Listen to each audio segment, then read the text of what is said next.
Boa noite, meus amigos. Estamos começando mais uma programação ao vivo nesta noite de terça-feira, hoje dia 18 de março de 2022.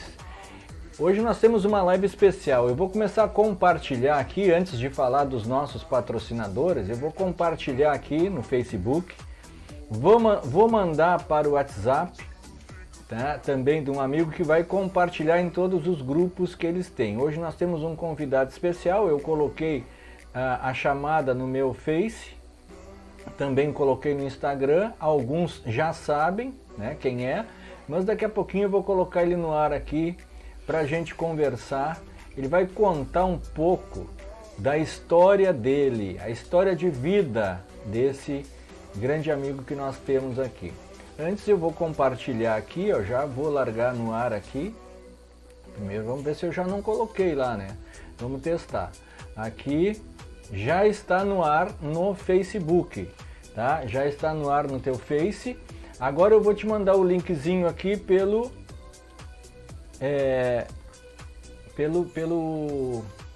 WhatsApp, tá? Mandei o link, agora tu faz o teu papel aí, vai compartilhando, vê se chegou certinho aí. Vamos agradecer os nossos patrocinadores, aqueles prestadores de serviço ou aquelas empresas que mantêm a nossa programação no ar. Nós estamos aí com essa atividade desde 16 de outubro de 2010.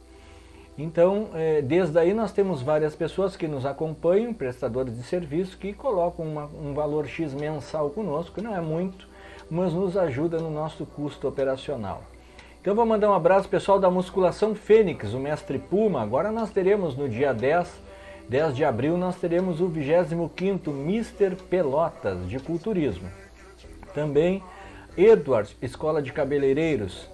Também conosco a lavanderia Lave Leve Pelotas, Lave Leve uma vida inteligente. Entra lá, procura no Instagram, no Facebook, Lave Leve Pelotas. Também a Associação Beneficente Nova Guabiroba, lá do Celso Gonzaga e toda a sua equipe. Bittencourt Prevenção de Incêndio.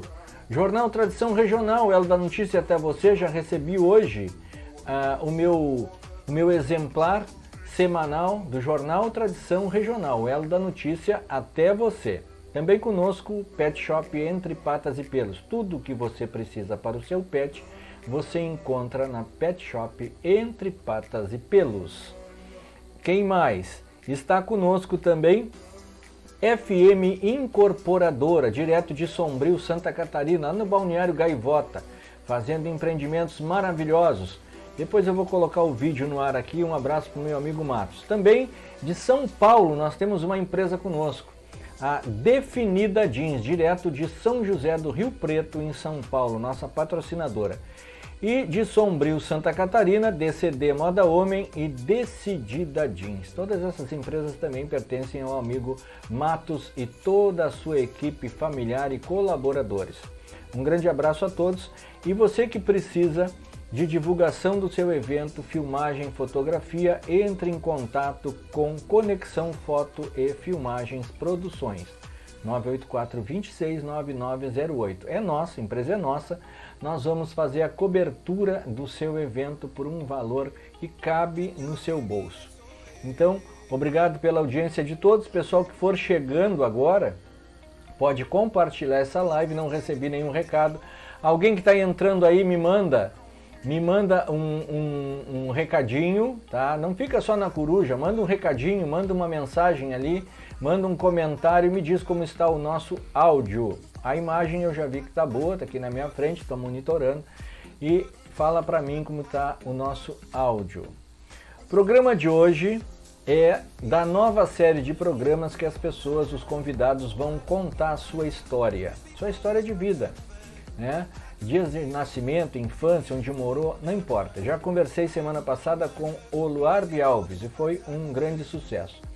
E na noite de hoje, o nosso convidado especial é o mestre Isaac Tremiterra, que vai entrar na tela a partir de agora.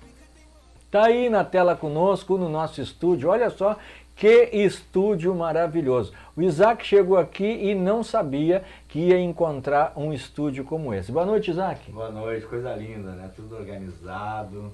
Hoje, com a tecnologia que nós temos, a gente pode estar em qualquer lugar. É verdade. Então, estamos nesse belo estúdio, né, fazendo essa entrevista aí. Já compartilhei, pessoal, curte lá, vamos comentar, vamos interagir.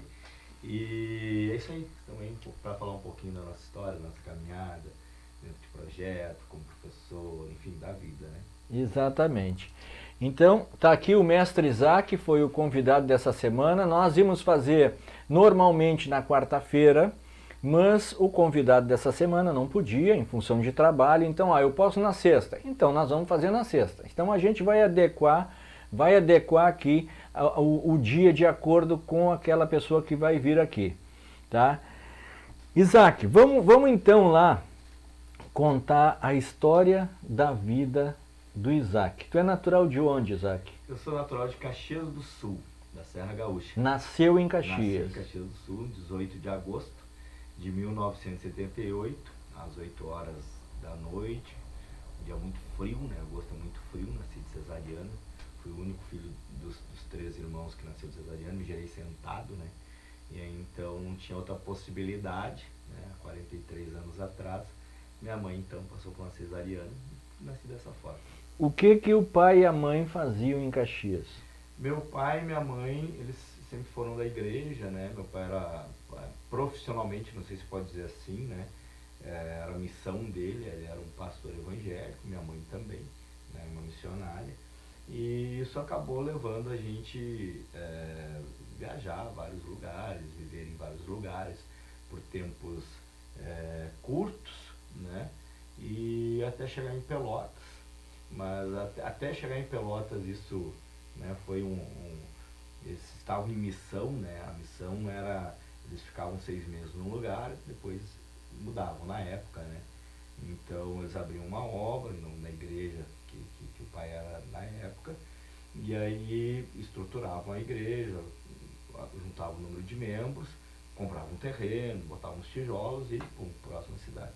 E aí até nós vimos parar em Pelotas. Mas a tua infância, isso aí durou quanto tempo depois do nascimento? Quanto tempo depois que vocês vieram para Pelotas? Eu cheguei aqui com 8 para 9 anos. 8 para 9. Então, nesses 8 anos foi nesse trabalho que o teu pai e a mãe faziam. Umas 10 cidades. Eu lembro assim, depois dos 4 anos, por aí eu já lembro da nossa caminhada, né? Meu pai tinha um Fusquinha, depois teve uma Brasília, tinha um Galaxy também.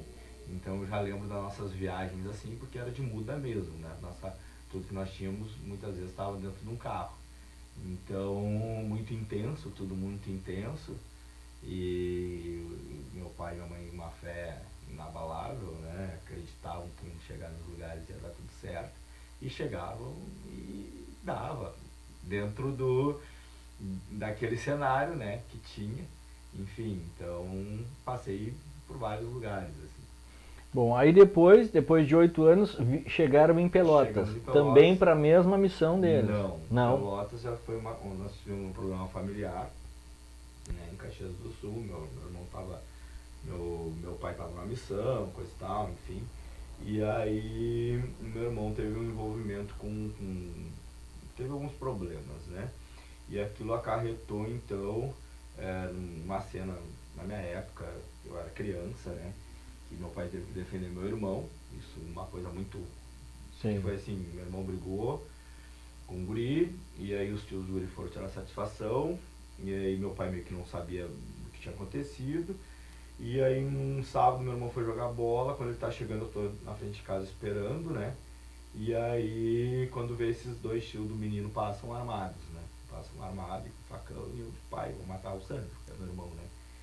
E meu pai, sem entender nada, né? Para defender o filho, pegou um facão e foi lá. E aí foram alvejados os 2, né? Meu pai tomou um tiro no rosto, tomou um tiro que atravessou o braço, meu irmão tomou um tiro na perna, e eu naquela cena toda ali, a metros, né, da situação toda. E aí, enfim, meu pai conseguiu sair com vida, né, daquela situação. Teve depois todo um desenrolar daquilo. E aí então, naquele momento, a igreja entendeu que ele não, que ele deveria dar um tempo, tá? E aí foi uma parte, depois daquilo, depois de toda aquela tribulação, já teve a questão de cirurgia do meu irmão, teve tudo em Caxias ainda. Aí nós tivemos uma parte legal, assim, da vida que eu vim morar em 2 cidades antes de vir para Pelotas. Mostardas, tá? Então eu queria um lugar bem ermo, pô, e há 34 anos, 35 anos atrás, era ermo mesmo. Era, né? A gente ia pra praia, tinha aquelas mães d'água desse tamanho assim, eu brincava subindo, né? Eu nem sabia Sim. que mãe d'água queimava na época. Não me queimou. Ela queima a parte de baixo só. É, né? mas eu subia na cabeça Claro, dela, claro, desse claro. tamanho, tem um monte de mãe d'água, que eu achava aquilo lindo, cidade pequena. Foi um momento de pai e filho, que eu digo sempre foi o nosso melhor momento, porque meu pai, a gente não tinha muitos recursos, né? Então minha mãe fazia artesanato, a gente saía vender junto com a mãe, porta natalina, guardanapo, joguinho americano, coisa e tal na cidade, que era o que a gente tinha, né, para poder essa força de trabalho.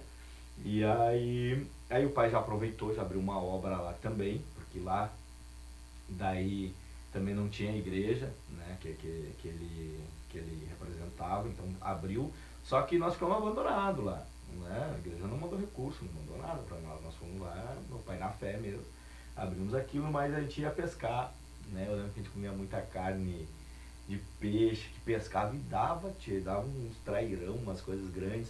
Tinha um vizinho que ele caçava marreco, vinha com 40 marrecos, eu com 8 anos, ficava ali, olhava ele assim, dizia, quer me ajudar, gurizinho? Eu ajudava, esperava os marrecos assim, e ele me dava 2 marrecos, né? Aí ele tinha uma criação de jacaré, ele passava 3, 4 dias no meio banhado e dizia assim, então, vou dar comida para meus jacaré, e quando aí eu ia lá, dava comida para os jacaré dele. Ele tinha uma criação, na época eu acho que podia. Claro, podia, naquele tempo podia. Poucos anos atrás. Podia. E aí foi uma infância muito legal, não estudei, né, nesse período, foi um período que eu não fui matriculado em escola nenhuma, a gente estava meio que se curando, né, de toda essa situação aí. E foi um momento muito feliz, eu até tenho até digo, os amigos do Russo, até o Max, eu disse, cara, vamos almoçar, não, vou contigo, vamos lá, né, e eu quero ir lá, né, porque foi uma parte muito legal da minha vida, que eu aproximei muito do meu pai, que meu pai, eu vi um lado do meu pai muito amigo, né, meu pai era um cara muito difícil, né, e aí então foi ali. Dali, bom, passou, nós íamos ir para Rio Grande.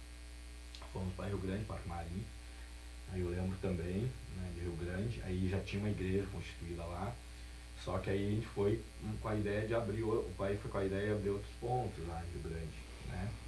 E aí ficamos 6 meses em Rio Grande, e ele disse, não, vamos para Pelotas, uma proposta, na época o Guilherme, que era da Bucar Peças, ele era um cara que era da igreja, envolvido, não, Gelson, vem pra cá, que a gente vai conseguir, tu vem para o apartamento assim, assim, nós vamos abrir uma obra, nós vamos fazer isso aí. Nesse momento, meu pai, ele entendeu que Pelotas seria uma cidade melhor para nós. E a gente veio, tá? Quando a gente veio, a igreja cortou totalmente a relação com ele, na época.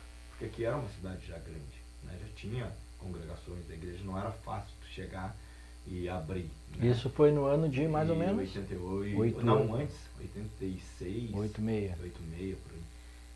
Eu fico 89, foi quando eu comecei a treinar. E aí então, aí a gente me pegou e veio com a proposta de um apartamento, coisa e tal, mas não estava pronto o apartamento. Aí tinha como, não tem como falar outra palavra, uns cortiços, né, que eram umas casinhas, até bonitinhas, assim, bem ajeitadinhas na Vila Castilho. E aí eu lembro que, cara, eu disse o Guilherme, cara, fica aí vai ficar aí uns 3 meses, depois a gente vai para outros apartamentos, coisa e tal, e a gente, e assim a gente vai acertando as coisas para o negócio da igreja. Aí acabou que as coisas não andaram do jeito que tinham que andar. Meu pai era um comunicador nato, né? Ele era um cara que falava bem, era um cara que lia muito, escrevia muito, né? Então o pai disse, bom, o que eu vou fazer? Eu vou trabalhar com a palavra, mas a palavra da igreja que eu vim com a proposta nesse momento não vai fazer o pão de cada dia, então vamos procurar alguma coisa. Aí ele foi trabalhar na época no Diário Popular, o nome dele era conhecido como Da Luz, né? Foi trabalhar no Diário Popular, vendendo comercial, Diário Popular, Opinião Pública, Rádio Cultura, E aí ele começou a ter falas assim, mas aí como comentarista esportivo, ele começou a ter, eu lembro de uma vez que ele me levou no Farroupilha, tinha um fantasma, que era um restaurante, e aí eles disseram assim, pode pedir o que quiser, meu filho. E aí os caras disseram, não sei o que pedir, não tinha comida num restaurante, entendeu?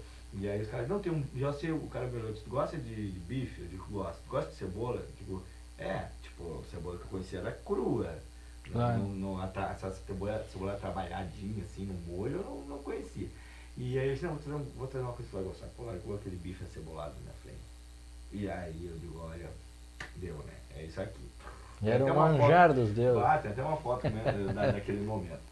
E aí então o pai trabalhou com aquilo, e foi onde que eu cheguei em Pelotas, né? E aí acabei me credenciando na Vila Castilho, posteriormente comprou casa, né? Se construiu, enfim. Aí depois teve outras histórias na vida que me levaram para fora de novo. Sim, tá. Mas aí, e os estudos?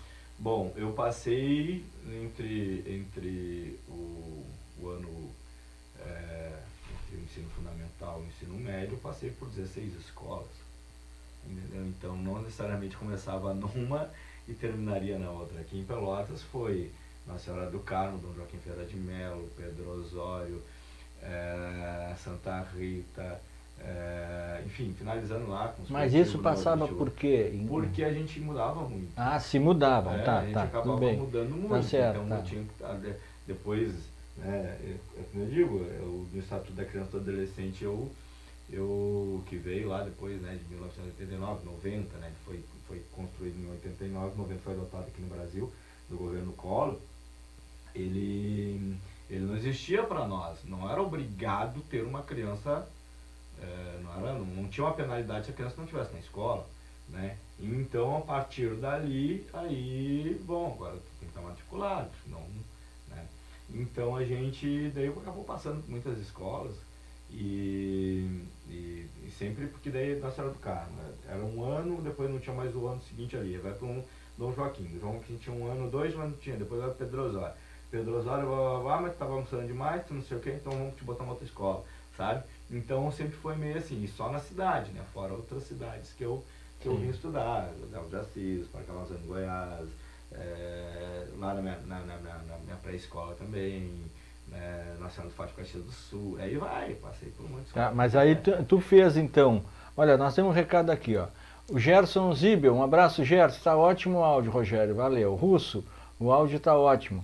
O Russo, só vou te dizer, tu não vai te escapar, viu? Tu não vai te escapar, tu vai vir aqui também. Rosângela Pavani, boa noite, Rogério convidado. Um abraço pro Luiz Pavani aí. A minha irmã Cristina Farias, lá no Laranjal.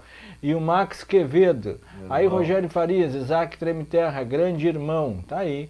O pessoal tá comentando aqui.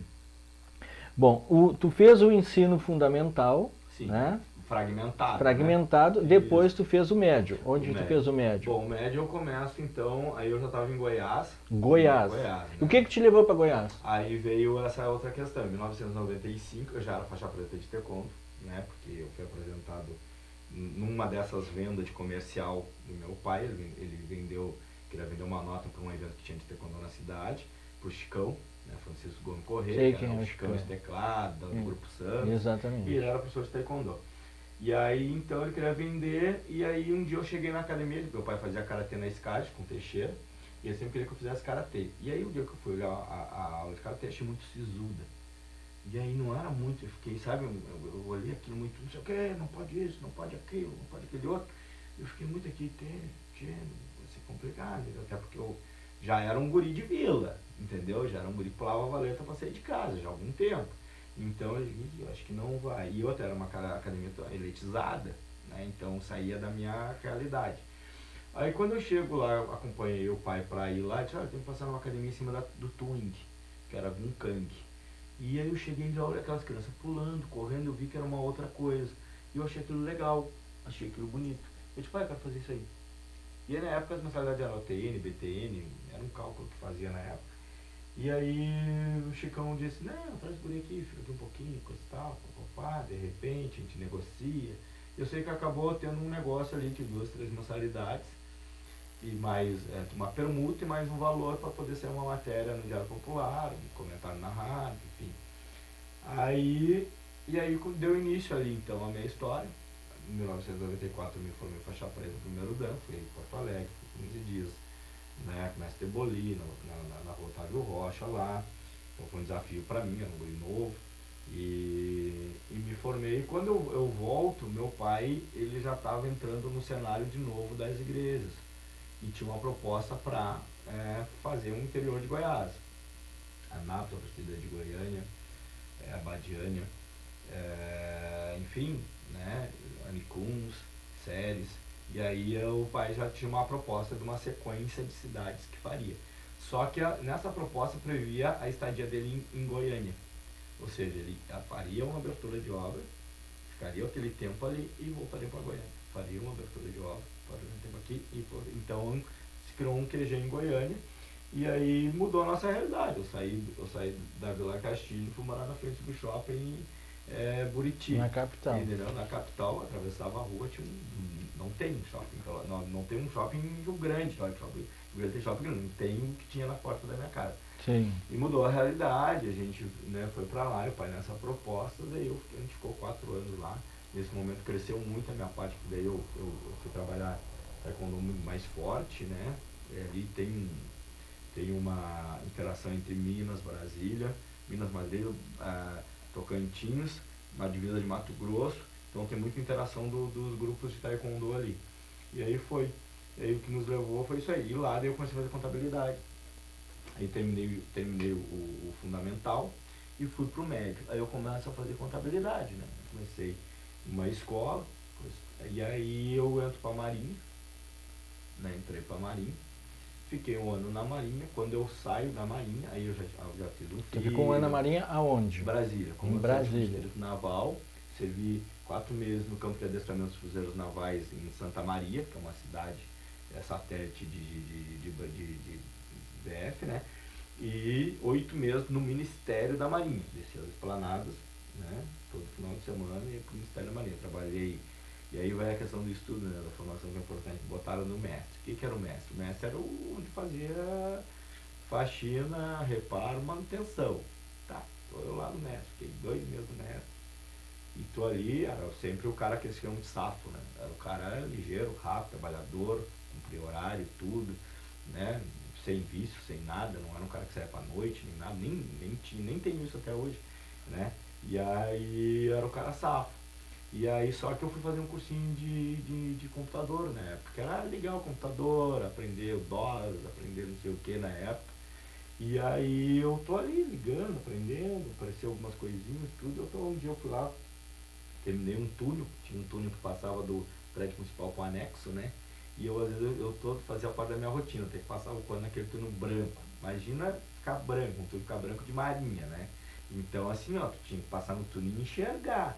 E aí eu fazia aquilo, terminava, tinha uns banheiros ali, eu organizava aqueles banheiros e minha rotina da parte da manhã era aquilo ali. A parte da tarde a gente ia para as vilas de marinha. Aí quando eu tô no banheiro assim, um oficial, eu vi o oficial falando, porque o fulano quebrou a mão. E o fulano agora que quebrou, que era um marujo de carreira, quebrou a mão e a gente não tem um menino lá para poder fazer as escalas de serviço para nós. E eu escutei aquilo. E aí ele disse, porque não tem máquina, ninguém sabe mexer no computador, em 1997, né, onde o computador era uma nave espacial, né. E aí eu olhei, senhor, eu tenho uma noção. Guri, vem cá. Eu tava de macacãozinho cinza ainda, cheguei ali. E aí ele abre pra mim, liga esse computador, não sabia ligar. Eu liguei o computador, tá aqui, tá ligado. E aí ele disse, acha pra mim tal arquivo, tal pasta. E aí, tá, mas como é que fala? Ordem de serviço. Ordem de serviço, tá aqui. E ele altera tais dados aqui pra mim. Eu alterei aqui. Como é que tu salva? Eu disse, cara, tem uma pasta aqui. Senhor, né? Cara, eu falo, senhor, tem uma pasta aqui, geralmente eu tô vendo que tem uma sequência. Então eu acho que ele salva dentro dessa pasta aqui. Então tá. Vai lá, bota aqui a roupa branca e volta aqui que vai sair uma ordem de serviço, vai estar a primeira ordem, é a tua troca de setor, tu vai ser do mestre, vai vir pro departamento pessoal e de pagamento. Eu saí do rodinho, passei pro cafezinho e bolachinha recheada, passava 2 vezes por dia ali, né? Sim. E aí daí fiz aquela história ali na Marinha. E enfim, aí quando eu saio da Marinha, Porque daí o que aconteceu? Eu tive um filho nessa época, né? Que eu sempre brinco que é meu filho da Marinha. E eu já entrei com a namoradinha grávida lá, e eu não podia falar. E aí ele nasceu, 27 de março, o Lucas vai fazer 25 anos agora. E aí então eu não podia falar aquilo, eu tinha que ficar quieto, né? Esconder, porque eu queria, tinha a pretensão de engajamento. Só que eu tinha uns grupos de estudos nos finais de semana, e eu não podia participar dos grupos de estudo porque eu ia para Goiânia, ver meu filho, né? Se não ficava muito tempo, ficava cada 15 dias eu ia lá ver. Então eu não participava, acabou que minhas notas, tipo, fui o 18º e entrou até o 15º, entendeu? Então foi muito perto, mas não deu Não pra mim deu. naquele momento. E aí eu volto, e aí eu vou para outra escola fazer, tentar finalizar a parte de contabilidade, tá? Primeiro fiquei um ano e meio procurando emprego, voltei para academia dar aula, vamos estudar de novo, vamos fazer contabilidade. Veio para Pelotas, aí acaba que meus pais já tinham vindo para Pelotas, meu pai adoeceu, acabou o campo para ele lá que ele tinha que realizar lá, adoeceu e mais uma vez ficou sozinho, né? Ah, não tem investimento, não tem não sei o que, tá. E vem para Pelotas, a gente tinha uma casinha aqui, né? Lá na Vila Castilhos, veio para Pelotas doente, sem dinheiro, desempregado, enfim, o que ele tinha era esse cantinho aqui. E eu fiquei lá e ficava dando um apoio lá, meu irmão também, de onde ele podia dar um apoio. E aí acaba que eu não me acertei com a mãe mais do meu filho, eu digo, cara, o que eu estou fazendo aqui em Goiânia? Apesar de ser maravilhoso Goiânia, né? Uma cidade que tem muitas oportunidades. Eu digo, tia, e aquela coisa do meu pai e minha mãe lá, e daqui a pouco estão precisando. Ah, eu vou pegar e vou voltar para Pelotas. E vim para Pelotas. Aí eu volto em 30 de junho de 1999. Né? 99. 99. Aí eu vim para Pelotas, 30 de junho, junho ou julho, eu não lembro o direito o mês, assim, se é junho ou julho, assim, de bate pronto, né? E aí eu sei que era uma sexta-feira que eu cheguei aqui, de ônibus, né? E aí a primeira coisa que o cara disse, o que tu vem fazer em Pelotas? O brasileiro acabou de fechar, né? As brasileiras, onde tinha as balinhas ali, onde é que abraço com ali. E aí eu, o que eu vim fazer, né? Pô, sai da... Vai, Goiânia era, né? E eu digo, mas vamos ver. Aí eu escutei uma frase que eu acho que, essa frase eu carrego desde então, né? Que é uma frase que ela é um clichêzinho assim, mas que ela até hoje, quando alguém diz assim, tia, eu tenho que sair de Pelotas para vencer, tranquilo, tem uma oportunidade, que é assim, ó, floresça onde você está plantado, né? E aí tinha Racionais MC, até no lixão nasce flor, coisa e tal, tarará, e aquilo começou, eu digo, cara, é aqui, é a minha cidade.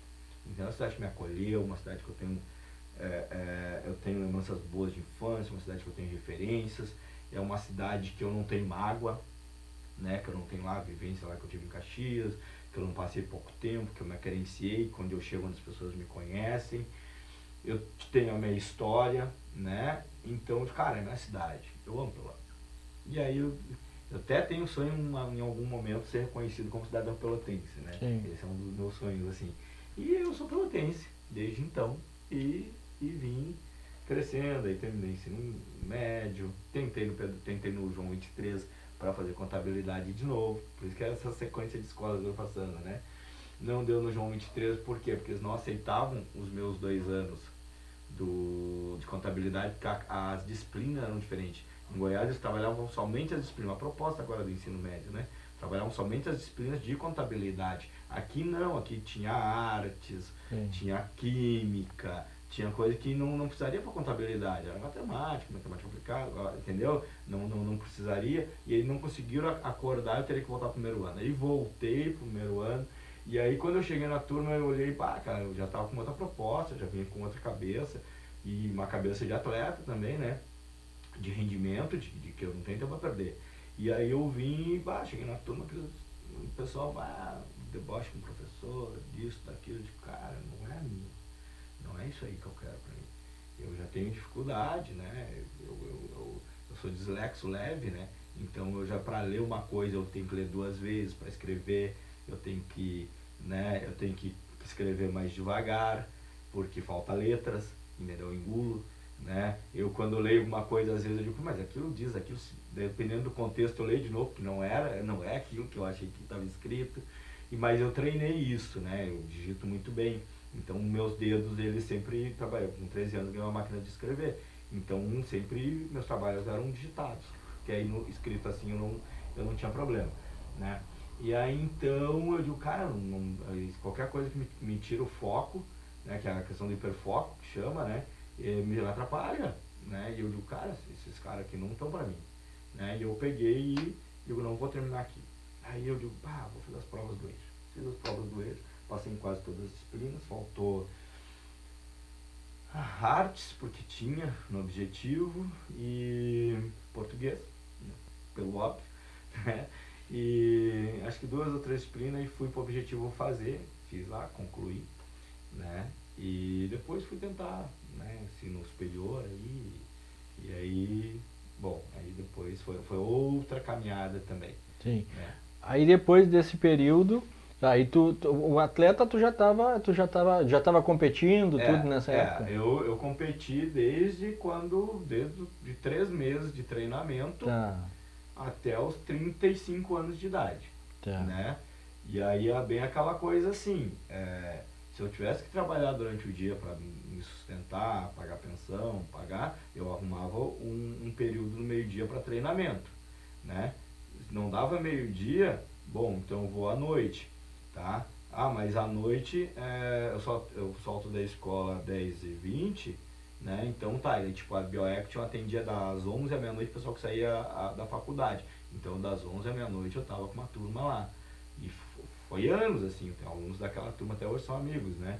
E aí não, mas a minha aula, eu tenho aula terça, quinta e quarta, não, então liberou segunda e sexta. Bom, segunda e sexta eu arrumava uma academia, mais para treinar mesmo, mas agregava algumas pessoas para ir junto, entendeu? Então eu nunca larguei o esporte, eu sempre dei o jeito de encaixar, né? Eu sempre digo, eu saía às 7 horas da manhã, voltava às 11 horas, meia-noite para casa, né? Então minha vida durante esse período foi mais ou menos nesse sentido, assim, né? E estudando, tive o apoio da família, né, da família da minha esposa, foi os que mais me apoiaram, vamos dizer, nesse sentido, porque eles sempre me deram muito suporte. Minha cunhada era pedagoga, me ajudava, minha esposa já estava no nível universitário, quando tornou minha namorada, né, e aí também me ajudava. Então ali foi fundamental essa estrutura para que eu pudesse estar estudando, né. E aí era a força, porque tinha muita coisa que eu não entendia, tinha muita coisa que eu tinha dificuldade natural, né? Mas que treinando, até eu sempre digo, eu tenho dificuldade até aprender. Depois que eu aprendo, eu não esqueço mais, entendeu? Eu faço bem. Daí, qualquer coisa que eu tenho, eu posso ter uma dificuldade para aprender, mas depois que eu aprendo, eu faço bem. Então acabou que a vida levou para esses caminhos. Eu tentei educação física, na época era o vestibular direto, né, para a vaga de educação física. Aí eu lembro que eram, tipo, acho que 22 vagas, 23 vagas, alguma coisa. Eu fiquei lá em 28, 29. E aí eu já, falta de informação, eu digo, cara, então já deu pra mim, não era pra mim educação física, tá tranquilo. Tinha um outro colega amigo que trabalhava comigo, que eu vim ver ele dali 1 ano fazendo faculdade. E eu digo, mas a nota dele foi pelo caminho. Eu disse, cara, eu tava fazendo faculdade, fizesse outro vestibular de meio de ano. Não, sabe aquele vestibular que a gente fez? Eu lembro. Cara, ficou sobrando vaga e tinha chamado oral e o meu número era 48. E aí eles começaram a chamar, tá, quem é que veio? Aí eu era 48, eu e outro depois de mim, nós entramos. Ou seja, eu não fui, acabei não sendo chamado. E aí, só que daí começou a inviabilizar pela necessidade de ter que trabalhar também. Eu digo, bom, então já é um problema, eu não vou conseguir estudar o dia todo e trabalhar. Eu preciso trabalhar, preciso pagar pensão. E tu trabalhava aonde? O que tivesse, entendeu? O que tivesse. Eu trabalhei no McDonald's, atendente, eu fui mecânico. Tem favor de ser mecânico, eu vou dizer, porque mecânica não é complicado, assim, porque eu não tenho prazer em mecânica, tá? Eu aprendi para trabalhar e fazia bem, né? Mas era mecânica de vidro, né? Automotivo, tirava tudo que é vidro, farol, sinaleira, vidro de porta, trocava vigia, trocava para-brisa, sei até hoje, né? Fechadura, essas coisas. Mas pensa num serviço que paga bem, portanto, não é duro, Não é? O Mac, por exemplo, o Mac, o fast food, ele é um trabalho muito mais corrido, mas é um trabalho motivante, entendeu? Ele é um, eu tinha esse como trabalho, eu tinha um amigo meu que adorava carro, tem uns amigos meus que adoram carros, né? O alemão, que é o dono daquele para-brisa, que trabalhava junto com ele, o Romão, que trabalhou na Hyundai, que trabalhou na antiga CGA, que trabalhou, eles eram crianças, eles adoravam. O pai dele, aposentado da CGA, pegava uma coisinha desmontável e iam pra volta, eu não achava graça naquilo. Meu, vocês são loucos. Eu, pra trocar um pneu de bicicleta é um horror, entendeu? E aí eu digo, cara, eu não gosto muito de ferramentas, essas coisas, mas aí aprendi bem e fui. Mecânico, segurança, as questões das lutas, facilitava, bico daí, né? Aí Claro, os biquinhos, claro, né? claro. Que é aquela coisa que, né, tu ganha o lanche, o churrasquinho, aquela só que, pô, pegava de sexta, sábado e domingo de segurança, ganhava uma grana, né? Então, e já contava com ela, né? Pra qualidade um pouquinho melhor de vida, enfim. E trabalhei de tudo. Trabalhei atendente, mecânico, trabalhei de monitor no KVG durante muitos anos. Depois que eu me formei, eles me promoveram para coordenador de disciplina. Depois eu fiquei coordenando uma empresa com 44 funcionários durante alguns anos, né? E aí depois veio a parte de prefeitura, né? Coordenação do PEL, coordenação do projeto educativo, concurso, enfim, aí fiz de tudo. Sim, mas aí tu te formou, em qual ano tu te formou? No 2009. 2009 tu te formou em Pedagogia. pedagogia. E o que me levou à pedagogia, né? Bom, essa aí é uma questão que, assim, ó, eu fui a um evento em São Paulo e o evento tinha 1.800 atletas. Um evento em Mauá, eu e o Rossano, que é o do Quem Luta Não Briga. Chegamos no evento e vimos que tem um monte de criança. Mas como é que tem tanta criança? Perguntamos pro mestre, estava organizando o evento, cara, como que vocês têm um trabalho com tantas crianças? Assim? Não, eu sou pedagogo, eu coloquei o taekwondo como um esporte de recreação, um esporte que ajudava na disciplina, coisa e tal. E então, dentro da prefeitura de São Paulo, e deu certo. E a gente tem vários professores. Nós fomos de carro, dirigindo, voltando, dirigindo, já com aquilo na cabeça, né? Vamos formar nesse negócio aí. Nós vamos virar pedagogo. Fiquei pedagogo, não era nem sério, eu gosto de virar professor lá, de tranquilo. Quando eu cheguei, eu acho que minha cunhada é pedagoga. Vou conversar com ela. E aí, pô, uma baita professora, uma baita profissional, entendeu? Reconhecida na cidade, assim, escola particular, escola pública, né? Uma pessoa que gosta e que estuda a área da educação. E ela, vem cá, encosta aqui que eu vou primeiro te dizer o que é e depois, se precisar de algumas ajudas, toma aqui esse monte de livro aqui. Já fiquei aqui, né? Eu digo, bom, meu, vou ter inglês tudo. E aí e aí eu digo, vamos buscar. Aí na época começou os cursos à distância, no par. Eu digo, pra mim fecha toda. Eu ia às vezes 2 vezes na semana por conta de estágios, coisas e tal. Eu digo, cara, isso aí é legal. Eu tinha muita dificuldade. E eu digo, tinha um grupo do fundão. Eu digo, eu não vou ficar no grupo do fundão, né? Porque já tem dificuldade. Eu vou ficar no grupo das senhoras aqui, que as senhoras que sabem aqui o negócio. Eu me sentava do lado das senhoras, tipo, me ajuda aqui, vamos ali. Elas não gostavam muito de apresentar, eu tinha facilidade. Eu era o que apresentava. Elas me organizavam os trabalhos. A prova era carreira solo, né? Era sempre um raspão, assim, vamos. Né? Mas ia, foi indo. E consegui me formar. Depois fiz pós em orientação educacional. E hoje, esse ano, estou me formando também em educação física. Aí não parei mais de estudar, né? Porque o conhecimento era uma coisa maravilhosa, assim, né? Tu abre a tua cabeça, né? E aí eu sempre entendi que eu teria que estar sempre, né, buscando atualização. Conhecimento, entendeu? Conhecimento e pessoal, atualização. né? Mais pessoal, assim.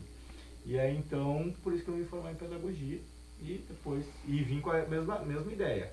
Vou me formar em pedagogia para trabalhar com esporte. Me formei em pedagogia. Hoje estamos dentro de um projeto, estou dentro da Secretaria de Esporte há 11 anos, né? Dentro de contrato, até passar em concurso, dou aula em escola, mas sigo trabalhando com esporte. Quando que tu passou no concurso para a prefeitura? Meu concurso já tem quase 5 anos, 2018, 2017, por aí. Eu tive 6 meses afastado, porque eu rompi o tendão de Aquiles, então não é mais 2017, eu acho que foi.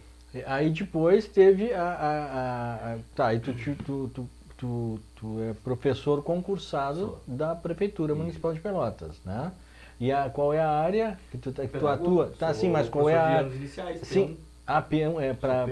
tá. Os Eu iniciais. dou aula de primeiro a quinto ano. Primeiro a quinto ano. Desse tempo, que tu te formou, bota aí 5 anos, tu notou muita diferença de lá para cá com a questão dos alunos em sala de aula? É que nós estamos numa pandemia, né, no Sim, meio disto, né? Então, eu sempre digo o seguinte, a educação, o pessoal critica muito a questão da educação de hoje. Ah, porque antigamente a educação era melhor. Eu até já levantei essa minha fala antes da pandemia.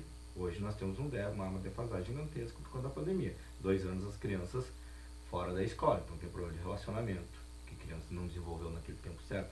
Tu tem problema de defasagem de leitura, né? Tem muitos desafios que hoje, se não houver um investimento público em cima, né, em professor auxiliar, em salas de recursos, em apoio, né, as famílias entenderem que não adianta elas só largarem o filho lá, que eles têm que em casa estar ajudando também, se não houver, isso aí a gente já está vendo, não é uma coisa, vai daqui 10 anos, não é daqui 10 anos, a gente vai ver depois no mercado profissional daqui a alguns anos, mas já estamos vendo esse problema.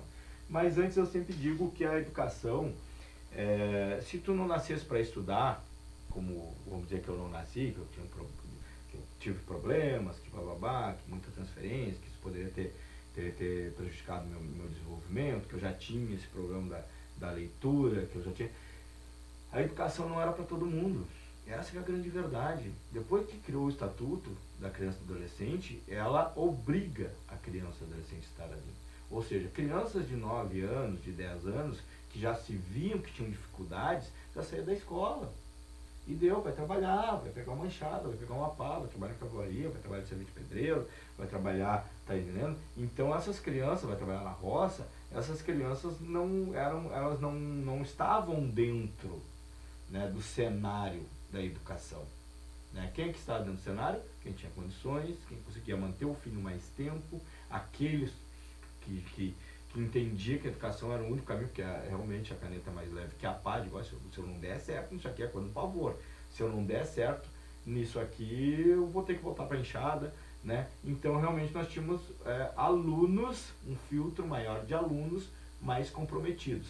Só que a partir do momento que tu tira esse pouco de aluno e amplia aqui, e aí tu pega aluno com TDAH, com déficit de atenção,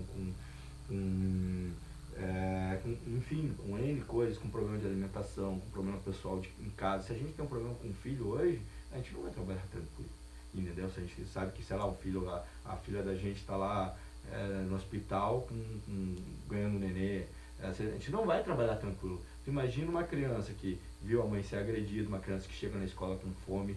Uma vez eu tinha uma cena assim, bem no início, que eu estava dando aula, também chegava assim atrasado. Eu dizia, fulano, tá chegando atrasado todo dia. Fulano, eu vou chamar tua mãe para conversar. Fulano, não adianta chamar a mãe dizer que ela não vem. Ela tem 5 irmãos, a mãe não vem. Mas como não vem? Tem que vir. Não sei o que, aquela coisa, meio querendo entender ainda o que está acontecendo. Um dia eu comecei a reparar, eu moro no Obelisco, né?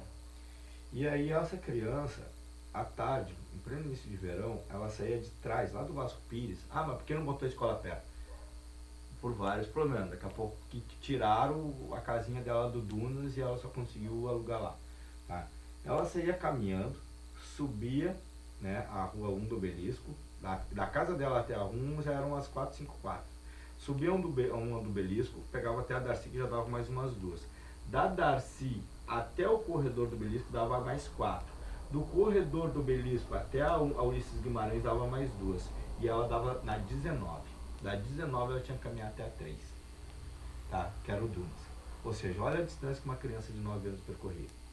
Tá? Uma mochila pesada nas costas. E aí ela chegava cansada. E aí ela chegava atrasada. E ela chegava com fome. Então ela não era a criança que prestava atenção no início da aula. Né? Quando eu vi aquilo acontecer, eu tive mais empatia por ela. Eu disse, mas não tem como, realmente. Né? E às vezes não vinha nem com a roupa adequada, acabou vinha bota mais um casaco, porque quando voltar tá frio, mas quando viria, uma caminhada daquela com um casaco nas costas, com mochila. E aí eu comecei a perceber que realmente tinham, que não era igual para todo mundo, né?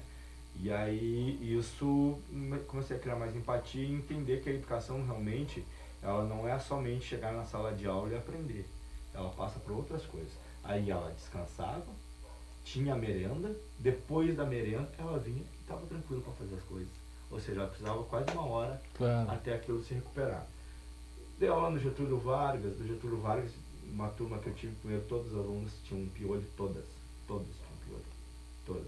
E uma das crianças, somente uma das crianças a mãe trabalhava, era camareira no Manta, né? O resto era cuidador de carro, trabalhar com reciclagem, que é digno também, né?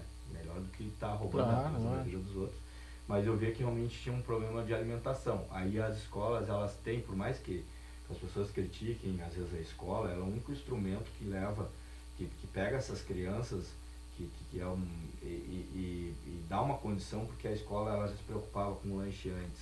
Elas já chegavam, elas tinham dificuldade comendo alguma coisa. Aí depois elas tinham um lanche, no final ganhavam uma fruta. E essa escola bem periférica, às vezes fazem muito, assim. Hoje eu dou aula no Delgar e às vezes me chama a atenção que a gente está saindo e tem a filinha da fruta. Eles já vão pegando a fruta perto do meio-dia, porque daqui a pouco eles não vão ter almoço, entendeu? Então, assim, ó, é super importante a merenda, é super importante eles estarem dentro da escola, eles têm um momento de civilidade, que às vezes na casa não tem, né? Então, se tu perguntar se a educação hoje é pior, eu te digo que os professores são muito mais qualificados, a qualidade da educação é maior, o problema é realmente os problemas sociais, tá? Crianças que não estariam na escola de jeito nenhum em outros tempos, hoje a escola tem que absorver, sem muitas vezes classe, sem muitos recursos, às vezes, né, ajeitando, né? Se ele falar, eu não vou não entrar nem na questão salarial de professor, porque daí eu vou estar usando em causa própria, entendeu? Mas eu vou te dizer só dessas outras situações sociais que tem que ser equalizada de alguma forma no país tão rico que a gente vive hoje. Mas tu sabe, tu falou uma coisa interessante, eu também concordo contigo nesse ponto, mas eu digo o seguinte, eu vejo 2 fatores nisso aí. Por exemplo, a escola lá da periferia, a gente sabe também disso aí, da ajuda na alimentação, mas quando a gente comenta, eu comento aqui também sobre isso, a gestão pública. Porque a gestão não enxerga como tu tá lá dentro da escola. Então,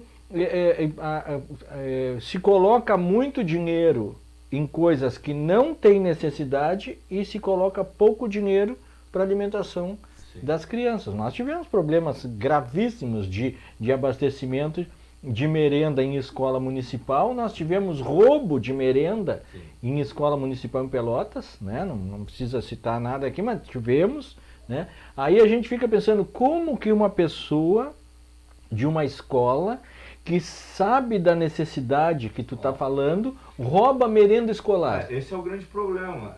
Quando tu fala em contratação de empresas terceirizadas que prestam serviço, quando tu fala em concurso público, né, o filtro ele acontece para que as pessoas idôneas estejam no meio, né? Infelizmente, a corrupção, o roubo, ele está entranhado na cultura em todos os segmentos brasileira, em todos os segmentos. Então, assim, ó, hoje a prefeitura, sei lá, o professor deve ter, sei lá, 3, 4, 5 mil professores, funcionário público, ou seja, a cadeia toda deve ser mais de 20 mil pessoas que prestam serviço na rede municipal. Óbvio que vai ter, óbvio que isso vai acontecer.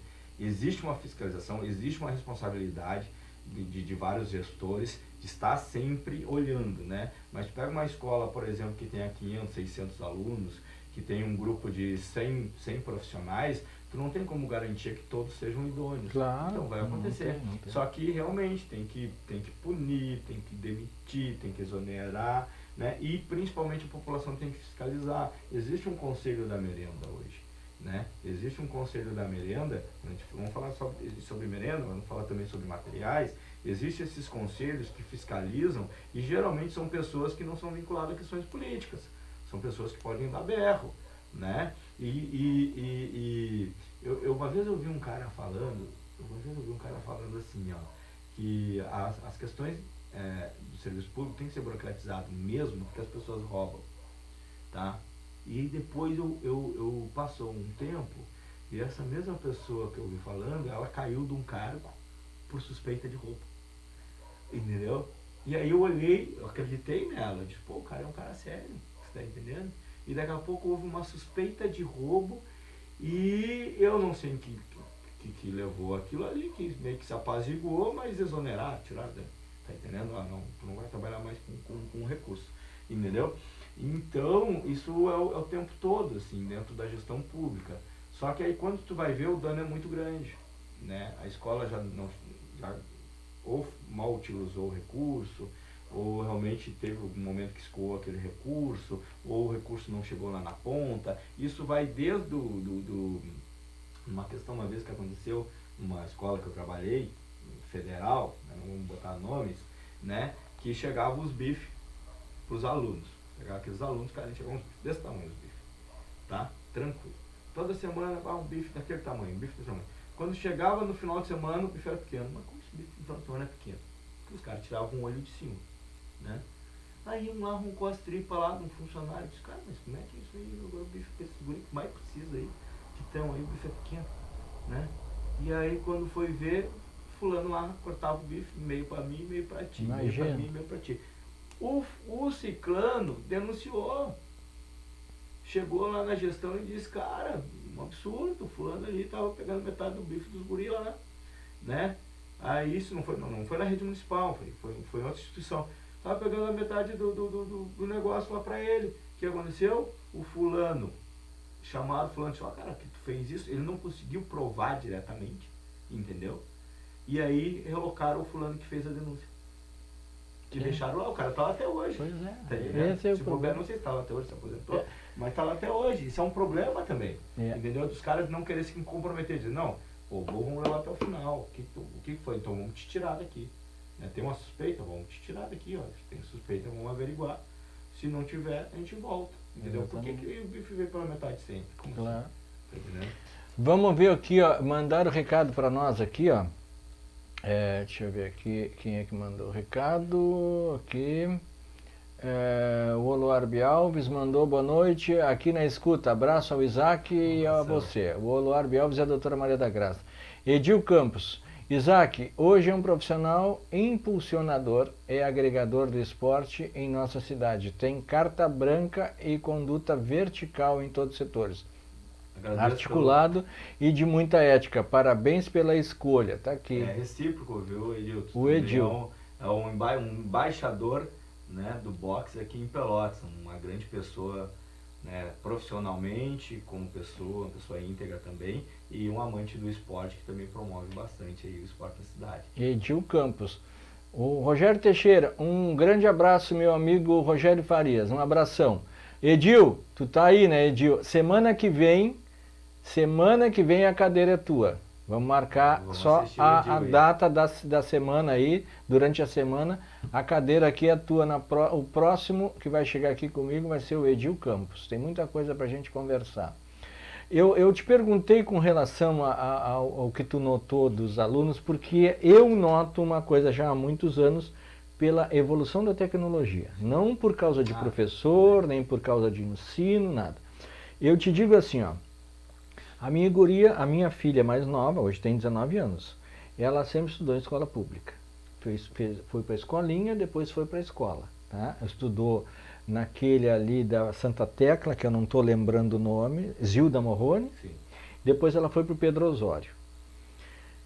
Em alguns momentos, os professores mandam aquele trabalho de casa. Sim. Então, quando a criança é mais nova, vamos fazer uma maquete, vamos fazer um trabalhinho, né, de mão, aquela coisa assim, feira de ciências, quando tem, não os mais novos, mas depois já tem. Ela chegou em casa e disse assim para mim, mandaram fazer um trabalho em grupo. Então, as coleguinhas, né, vamos fazer um trabalho em grupo. E se reuniu muito na minha casa. Podemos fazer? Pode. Não tem problema. Então não ia te negar de ver tua filha chamar as colegas para fazer trabalho de colégio. Eu não ia ninguém, todo, né? Melhor. Bom, nós temos que fazer um castelo. Eu vou entrar no assunto, eu só estou te ilustrando, tá? E nós não sabemos fazer um castelo. Eram 5 gurias. Não sabemos fazer um castelo. Sim. Como faz um castelo? Aí eu fiquei, não disse isso para elas certamente, para não menosprezar nenhuma nem nada. Como vocês não sabem? Não, vocês não sabem fazer um castelo, eu vou dar uma ajuda para vocês. como é que faz aquela coisa do castelo? E castelo a gente imagina que tem aquele biquinho em cima, né? Aquelas Alguns coisinhas, né? sim, outros é assim. Exatamente, né? mas é. Ali. Sim, mas é mais ou menos o que se imagina, né? Eu digo, vamos pegar um coisinha de papel higiênico daquele, Sim. tá? Aí faz um conezinho de papel, Sim. bota um grampinho, uma colinha, já. Aí, ó, despertou, entendeu? Sim. Uma Perfeito, pequena perfeito. coisa despertou como é que Perfeito, tinha que fazer. Aí eu entro agora naquela pergunta que eu te fiz, retornando àquela pergunta. Eu noto que as crianças de hoje, em função de tecnologia e disso Perfeito. aqui, ó, Perguntou e já está respondendo. e né? disso aqui, ó, Mas não é tem só isso. criatividade. Não é só isso. Não tem criatividade. Por isso, não é que não tenha. Alguns, entendeu? Sim. Eu queria que tu falasse um pouco na tua vivência nesse sentido. Bom, agora eu vou falar como pedagogo. Claro. Né? Qualquer criança, no aprendizado dela, ela aprende primeiro por repetição. Tá? Se tu pegar uma pilha de latinhas, assim, de lata de milho, de ervilha, tá? Empilhar ela e pegar para uma criança, só pega uma latinha para mim ali, ela olha aquela pilha e ela pega a primeira que está na frente e ela derruba a pilha. Entendeu? Sim. Ela aprendeu que não pode pegar a pilha. Aí tu vai dizer, não, meu filho, pega em cima. Entendeu? Vem em cima para baixo. Aí ele começa a ter aquela percepção. Em algum momento as crianças não pegaram a latinha. Tá? Não existiu isso, esse ensinamento. E eu vou te dizer o porquê. Hoje em dia, além da tecnologia, além de trabalhar somente assim, de tu não subir árvore, descer árvore, enfim, hoje em dia as crianças não brincam mais na rua. As crianças não brincam mais com terra. Tá?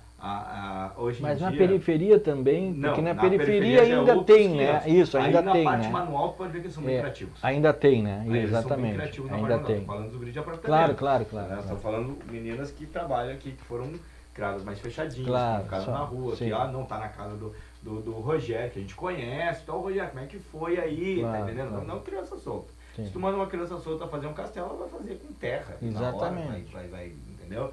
Então, mas ela tem um outro problema depois. Ela tem um outro problema, que é a da tecnologia, que é da interpretação, que é da informação, que ela não tem esse acesso. Tá entendendo? Ela não chega a essa informação, e hoje em dia tem muita informação lixo, né? Que não presta pra nada, né?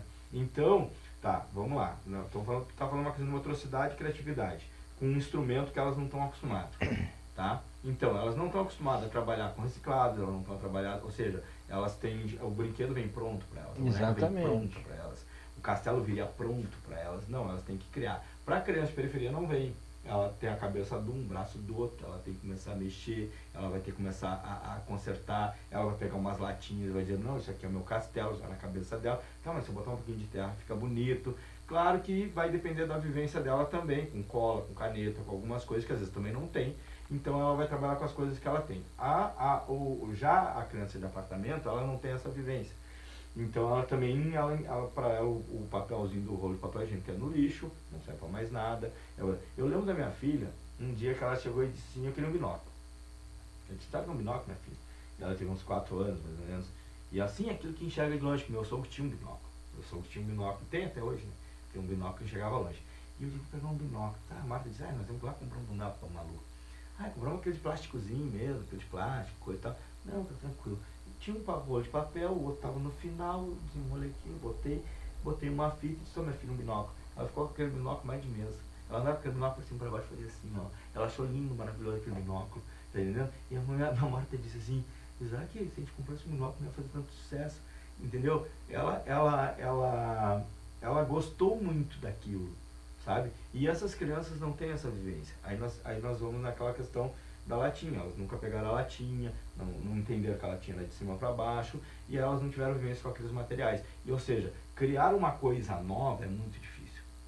Tu cria uma coisa a partir da tua vivência, do que tu tem, do que tu enxerga, do que tu é acostumado a mexer, né? Aí tu desperta algumas coisas. Tenta imaginar um produto, uma carne, uma comida que tu nunca viu na vida. Não tem, tá entendendo? Sei lá, não sei se já comeu polvo, tenta imaginar o gosto de polvo, tu imagina, tu deduz que seja gosto de peixe, claro, deve ser no mar, né? Mas sei lá, entendeu? Então tem coisas que as crianças que não passaram aquela vivência, elas têm dificuldade.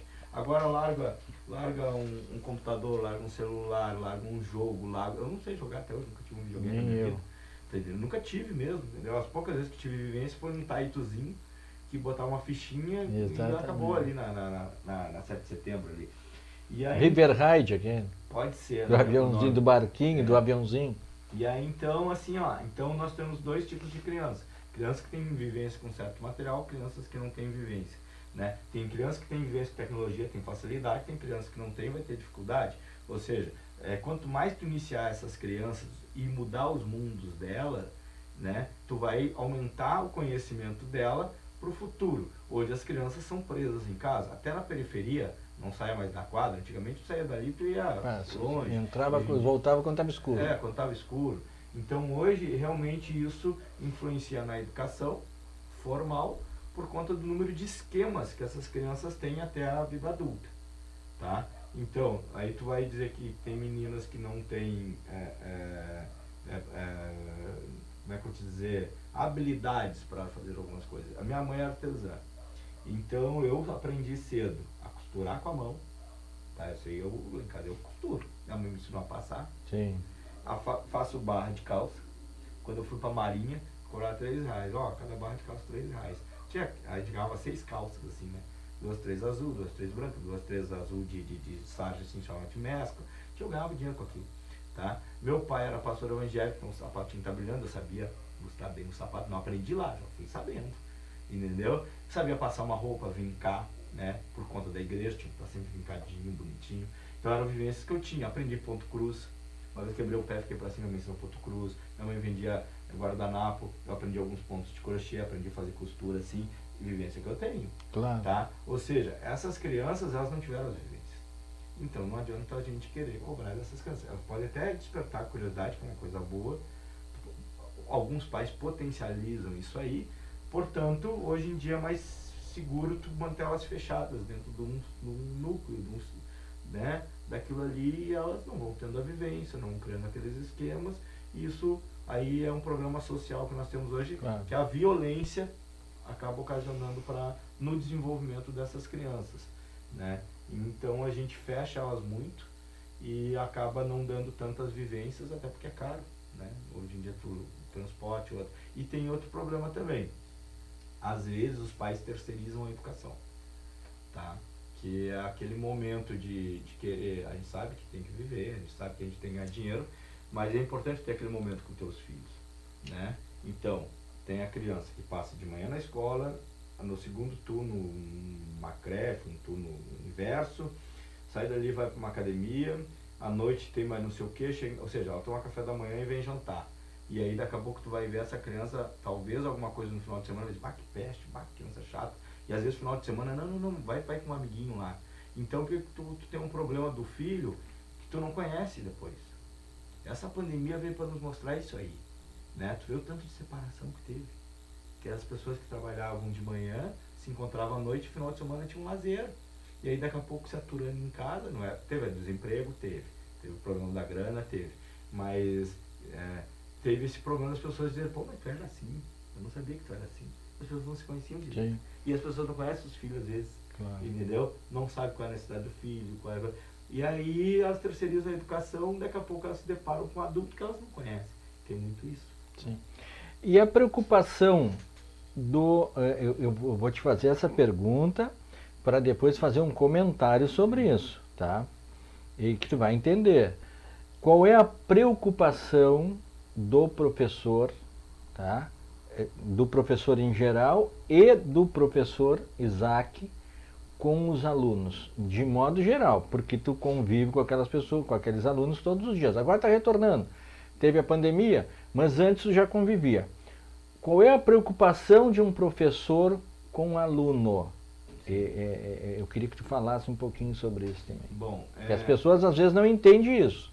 Aqui assim, a experiência que eu tenho, eu trabalho diretamente trabalho em 3 escolas de periferia, tá? Comecei trabalhando no Dunas, depois quase 2 anos no Getúlio e já estou no 2º ano no Delgado. Onde é o Delgado? Delgado é na rua 29, Dunas com 20, tá? Então são escolas de periferia. Eu sempre digo que o professor de periferia, ele tem uma missão, entendeu? Porque ninguém quer estar em periferia. Ninguém quer conviver com um cara que é filho do cara de facção, ninguém quer conviver com um guri que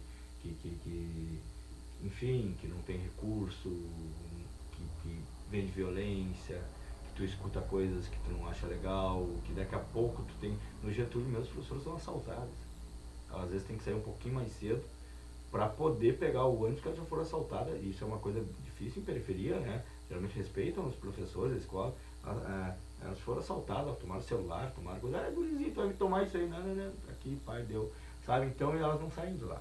E aí então tu vê que tem uma missão. Então o que eu posso te dizer? Que eu só tenho coisas boas a dizer sobre essas pessoas, sobre esses profissionais, tá? Óbvio que em tudo que é lugar tem um mau profissional. Óbvio que tem pessoas que caem lá, que dizem, não, eu quero isso aqui pra minha vida, tanto que se exoneram. Vários professores, não, vou me exonerar, não quero. Eu queria o salário, mas eu não quero o desafio, né? Isso existe na medicina, no direito, em qualquer lugar. Em qualquer lugar, né? Mas esses professores, eles têm, na sua grande maioria, eles chegam com uma paixão gigantesca para poder dar as suas aulas. Óbvio que tem os desafios, óbvio que alguns não vencem esses desafios. E eu, como professor, como Isaac, eu me divirto na aula. Eu procuro fazer coisas que eu gosto, eu procuro dar vivência para eles, né? Mostrar um mundo fora dali. Né? Tanto é que acho que tu acompanha, às vezes eu levo pro shopping, eu sempre levo pro Fena Doce, porque eu posso, levo pro shopping, levo pro Fena Doce, levo pra Baronesa. Se tiver convite para nós desfilar de 7 de setembro, nós vamos, 7 de setembro.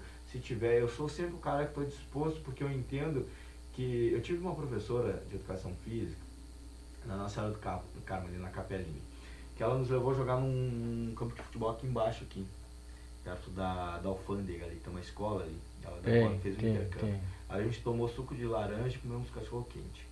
Isso foi na 3ª série, né? E eu lembro aquilo com tanto carinho, com tanto afeto, o ônibus chegando, foi das poucas vivências que eu tive de intercâmbio. O ônibus chegando, o professor nos levando, nós ali, sabe? Aquilo tinha tanto sentimento envolvido, eu não lembro o nome dela, eu lembro o nome da minha professora titular, né? Agora me faltou, mas eu lembro da minha professora, da minha amiga no Face, já aposentada, bem senhora. E aí eu lembro do carinho dessa professora de educação física fazendo a gente. Para nós foi uma grande vivência.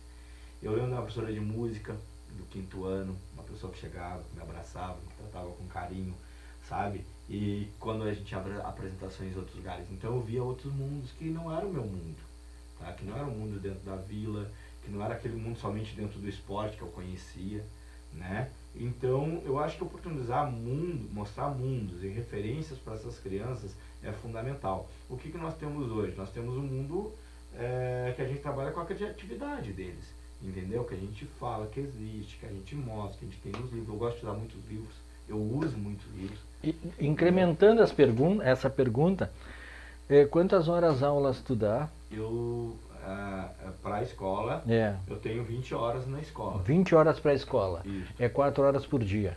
Isso, eu faço 4 horas por dia. 4 horas por dia. É. Tu te dedica à escola, à atividade de professor só 4 horas por dia? Não. Não. A gente fazer plano de aula, né? Não. Amanhã a gente tem uma reunião, com os pais às 9h. Eu estou na escola, 10 horas tem reunião com os pais. Vocês estão vendo o que eu estou falando, a pergunta que eu fiz para ele. Professor da rede municipal de ensino, 3 escolas, agora está numa, né? Eu estou em uma. Está em uma, já trabalhou em várias escolas, tem outra atividade, tá? É concursado para trabalhar 4 horas por dia ou 20 horas semanais, certo? Qual é o professor, eu já perguntei isso aqui, qual é o professor que trabalha 4 horas por dia? Eu não conheço nenhum. Só no papel, como tu está me dizendo. Sou concursado para 20 horas. 20 horas. Por que eu te perguntei da preocupação com o aluno? Que tu já comentou que tu tem. Porque aquele aluno, aquela aluna que tu disse chegava atrasada, aquilo estava te martelando. Sim. É ou não é? Isso faz parte da carga horária do professor. Sim. Aquele período que tu estás em casa, preparando a aula, ou preparando o trabalho, o que tu vai fazer, ou corrigindo, É que não conta nas 4 horas que tu está dentro da escola. Na verdade, a gente tem, dentro dessas 20 horas, tem algumas horas ali que a gente chama, que a gente tem algumas janelas que chama, né? Que é o professor de educação física, às vezes que entra na aula, outra coisa. Eu tenho 2 janelas, né? E aí esse período, que eu sei que é claro que eu precisaria mais, né? Mas é o período que, teoricamente, legalmente, eu teria para fazer esses trabalhos. Não, tudo bem, mas o professor que é professor, como tu e como muitos outros, se dedica quase que 24 horas para a escola. Ah, não, isso sim. Tu busca material, tu busca informação, tu pensa o que tu vai levar no outro dia. Exatamente. Tu tá inquieto. Eu estou dizendo isso aqui, eu estou comentando isso porque eu já comentei outras vezes. Só da aula não existe. Não existe. Pois agora, numa votação que teve do salário, do piso municipal, nós tivemos um vereador, já falei, mandei até recado para ele no Facebook, que ele falou, eu não vou citar o nome aqui para não criar polêmica, tá? O vereador falou que um professor, para trabalhar 20 horas semanais e ganhar 3 mil reais é muito dinheiro. Não sei se tu ouviu isso. Eu não escutei. Tá, eu não vou. Depois eu posso até te dizer. Tá? Eu tenho meu posicionamento referente a isso. Né? Aí é muito dinheiro. Eu rebati, porque eu sei como é que é o trabalho do professor.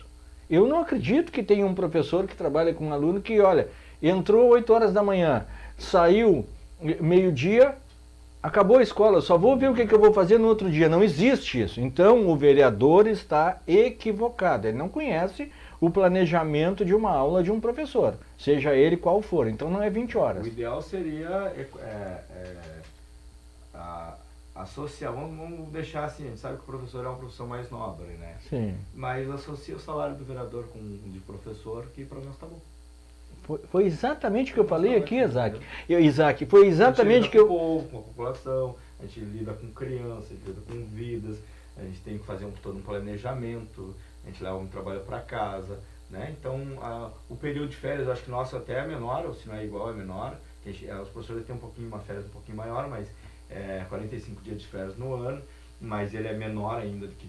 Mas foi exatamente o que eu falei. Eles também têm recesso no meio do ano, eles também têm umas férias grandes no final do ano, no início do ano. Na verdade, o professor só pode tirar férias nesse período, ele não pode planejar uma férias em agosto. Sim. Ele não pode planejar uma férias em setembro. Foi o que eu falei aqui, que o vereador está equivocado, não é assim que funciona. E aí falei sobre salário. Falta, tem 24 a 30 alunos que te apontam o dedo, que sabe que tu faltou. Exatamente. Que sente a tua falta ali. Exatamente. Então, quer dizer, o vereador estava errado. Tomara que ele volte atrás, reconheça, porque eu também mandei o recado para ele, vamos inverter os papéis. O vereador, entre aspas, né, pelas reuniões que eles têm ali, né, as sessões que eles têm, são 3 sessões semanais. E o resto? Quem é que diz que o vereador está trabalhando? O que o vereador está preparando? Qual responsabilidade? É maior que a do professor? Eu acho que não. Então, eu acho que o vereador falou bobagem. Mas tudo bem, foi só para ilustrar, né? Porque a gente sabe que o professor se preocupa com aquele aluno que chegou com o chinelo rasgado, que o tênis está furado, inclusive que a roupa... dentro do grupo de materiais, quando não tem, a gente faz cotinha. Eu tenho com um aluno que ele não foi à aula ainda porque amanhã alegou que ele não tinha um caderno, então já tem uma mochilinha esperando, né? Fulano deu uma mochilinha, a escola deu 2, 3 cadernos, já tem um lápis, ele já vai chegar com aquilo. Então. Tem uma, até minha esposa levou uma mochilinha essa semana, que a menina, ela leva a sacolinha, né, do Kroloff, com um caderninho e um estojinho ali dentro, ela chega, então da Malu sobrou uma mochilinha moderninha, tá? Porque ela trocou de mochila esse ano, né? Então levou para ela. Isso faz parte como ser humano, né, da gente, assim, de estar sempre abraçando, de estar sempre acolhendo essas crianças, criando a melhor oportunidade e tirando do nosso bolso. Muitas vezes quando falta o material e as coisas, é lindo o professor fazendo tal coisa, ele está tirando do bolso dele. Tem coisas que eu tiro do bolso dele, o cartaz, exatamente. A canetinha mais coloridinha, né, os lápis de cor que fica à disposição de todos para que todos possam usar. Isso a gente não ganha, isso a gente bota no nosso bolso, a gente tem nosso kit para poder ajudar as crianças que não têm condições, entendeu? Claro. Então, isso faz parte da preocupação do professor, aquele professor comprometido com a profissão, né? E posso dizer que é quase uma totalidade. Sim, assim, eu concordo. Professor que investe, que ele acredita, né? Eu concordo. Eu vou te contar uma passagem que aconteceu também com a minha guria, só para ilustrar. Nós temos as casas lares em Pelotas, que são dos meninos e das meninas, né? Sim. Tem. E essas casas lares mandam os alunos para as escolas. Não sei se na tua escola vai alguma criança de casa lar, não sei. Geralmente em periferia é difícil, porque essas crianças são de periferia, então elas mandam para escolas centrais para tirar da periferia, porque às vezes o problema do pai, ou o problema da mãe que foi tirada da criança, né, que a criança passava por maus tratos, era na periferia. Sim. Então geralmente essas crianças dessas casas vão para escolas mais centrais para não ter convivência com aquelas pessoas que ocasionaram a situação de agressão a essas crianças, entendeu? Sim. Mas a gente vê assim, ó, eu vou te contar, claro, tu veio aqui para contar a tua história, mas nós estamos ilustrando uma conversa, né? Uma conversa. Tinha duas meninas nessa escola, que eram duas moreninhas, irmãs gêmeas, e elas estudavam na mesma escola. Porém, na escola, uma ficava em uma sala de aula e a outra ficava na outra sala de aula. Um dia, uma aluna da sala de aula, da minha guria, tinha uma pulseirinha, uma coisinha assim não, é uma pulseira e batom, coisa de criança, batom assim, tá? E aí na hora do recreio, aquele batom desapareceu da bolsinha da coisa. Eu fazia parte do Círculo de Pais e Mestres, não sei se é todas as escolas que tem, mas tem várias que tem. Tá? Bom, aí aquilo correu na escola, e aí já correu que estava assumindo tal coisa, estava assumindo um lápis, estava assumindo uma canetinha, tá? Aquilo naquela sala de aula. Bom, a fulana, as crianças sabem, as crianças sabem, entendeu? Sim. Eu me lembro que elas vinham de van, largavam na frente, eu cansei de cuidar para elas, porque a van descia pela porta inversa, pelo lado do meio da rua, né? Aí eu ajudava ali, controlava, tá, tudo bem, porque eu levava e buscava a minha todos os dias. Um dia eu disse para a diretora, disse para ela, deixa eu tentar resolver o problema, né, porque, vamos falar com a psicóloga de lá, vamos chamar não sei quem, né, até chamaram na escola, e ela explicou e tal, e não sei o quê. Digo, deixa eu tentar fazer, Peguei um dia a guria na frente e disse assim para ela, tudo bom, fulana? Não me lembro o nome dela. Tu gosta de batom?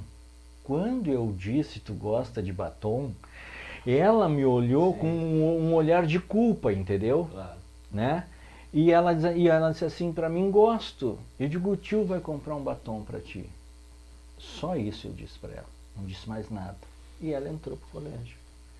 Eu comprei o tal do batom para ela e levei no outro dia. Olha aqui, aí que eu comprei uma coisinha cheia de pintura, sabe? Sim. E dei de presente. Dei de presente para ela. Ela me abraçou com uma fervura, assim, um agrado total, agradecendo aquilo, né? Agradeceu e me confessou que ela que pegava. Sim. E que nunca mais ela ia pegar. Bom. E eu disse para ela, nem estou sabendo disso, não estou sabendo de nada, entendeu? O tio te trouxe de presente porque eu achei que tu gostava de batom, porque as outras guriazinhas usam batom e nós queríamos te dar, nós reunimos para te dar um batom. Claro. Terminou o problema na escola. Terminou o problema na escola. Quantos professores fazem isso? Sim.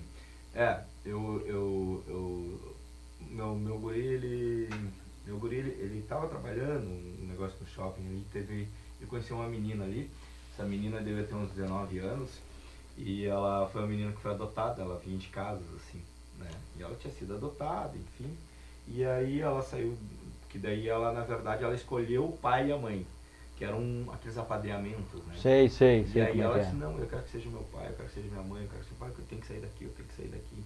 E aí a mãe não queria, porque seria só o apadrinhamento, gostava de ir lá, pegar final de semana, levar, comer alguma coisa, né? E aí daí, mas o cara gostou dela, o cara se acariciou com ela, o cara disse, não, é minha filha, eu quero que ela seja. Aí, meio contra a vontade da mulher, mas a mulher autorizou. Apadrinhou. Adotou daí. Adotou. A mãe dela tinha morrido a pauladas, coisas e tal, ela tinha uma irmã, conhecia a irmã, enfim. E aí ela depois com 19 anos, né, sempre coitadinha. Aí arrumou um namorado, foi morar no namorado lá, o namorado deu pau nela lá, enfim, fez sucesso com ela. E nisso ela procura meu filho, tava trabalhando, Lucas, cara, eu tô mal assim, apanhei do carro, e não quero isso pra mim, vou tentar uma outra vida, não sei o que, não dá. E aí o Lucas ia pra Goiás naquele momento, ver a mãe dele. Aí ela chegou lá em casa. Aí quando ela chegou lá em casa, o pai disse, pai, vai ficar uns dias aqui e tudo. Eu digo, tá, mas tua namorada? Me perguntei, né? Claro. Era maior. E ele disse, não, mas tem uma situação assim, não tem nada a ver, pai. Só, tranquilo, fica aí, sempre tem um prato pra comer e pode dormir, tinha um quarto separado, tudo. Tá tranquilo. Mas eu só queria saber qual era a relação. Claro. E a guria foi, tem que ver a guria querida. Guria maravilhosa, entendeu? E eu tive que ir lá na casa do cara buscar as coisas ainda. Eu me prestei, fui lá e disse, não, tem as coisas, nós vamos buscar. Fui lá na casa do cara, buscamos as coisas.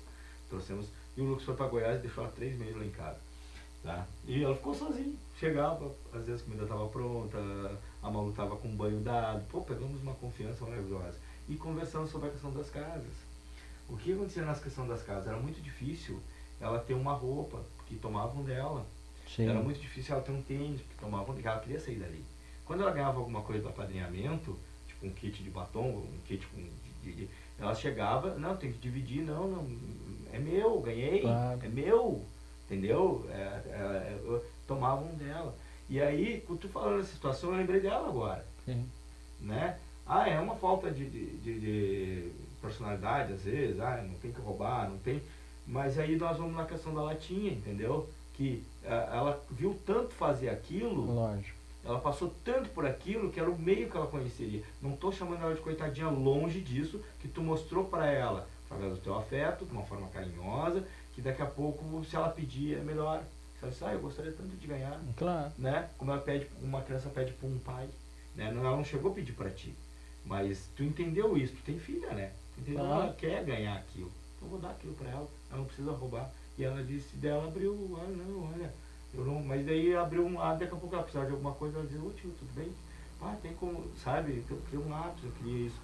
Então, quando se trata de criança, quando se trata dali do início da adolescência, a gente tem que ver também o histórico, que traz uma bagagem. Não é simplesmente o certo e o errado, porque o certo e o errado para eles é meio difuso, assim, meio confuso, porque fizeram muita coisa errada com eles, né?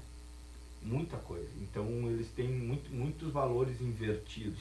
E até trocar esses valores vem através da paciência, através do amor, através do carinho, através da persistência, de outros fatores que possam tirar, né, aquilo por certo para eles, de chegar lá e tomar o que é do outro. Né? Tu mostrou isso aí para ela, que ela poderia simplesmente pedir, olha, e mostrou de forma carinhosa, entendeu? Sim. Então eu vejo isso aí, mas... As outras colegas que depois... falou, acontece muito. Exatamente. Entendeu? E fulano querer pegar o lápis do outro, né? A gente não premia essas situações, que tem problema de caráter, que tu entende problema de caráter. Mas a gente também tem que ver essa bagagem atrás, assim. Ela vivia num contexto onde ela não poderia ter nada, tudo teria que ser dividido. Sim. Né? E não divide, tu nunca é o maior desses grupos, entendeu? Geralmente o maior é o primo menor, que é assim que funciona. Sim.